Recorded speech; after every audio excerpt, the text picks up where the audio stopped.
আসসালামু আলাইকুম। এটা হলো টিপু সুলতানের দুর্গ।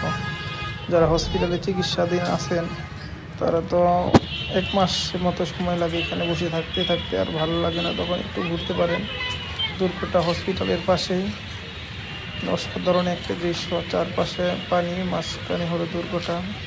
এর ভিতরে ঢোকার সুযোগ আছে, যারা 4টার মধ্যে যাবেন তারা ঢুকতে পারবেন, আর আশেপাশে বসার জায়গা আছে। এখানে সবাই আসে বিকালবেলায়, তামিলনাড়ুর সবাই।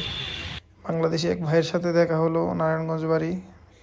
তাকে নিয়ে গেলাম হলো আম্বুল শহর। আম্বুল একটা শহর আছে যেখানে চামড়ার সকল পণ্য পাওয়া যায় খুবই সুলভ মূল্যে। এ হলো ন্যাশনাল হাইওয়ে। রাস্তাটা সত্যি অসাধারণ ছিল। রাস্তার ভিডিও পাবেন, সময় করে দেব।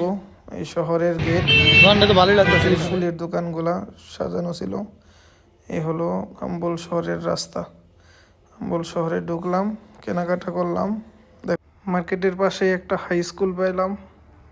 হাই স্কুলের পাশে আরেকটা মার্কেট থেকে কিছু কেনাকাটা করে আসার পথে দেখলাম এদিকে মাদ্রাসাও দেখা যায়, মাদ্রাসা ইন্টার গার্ডেন।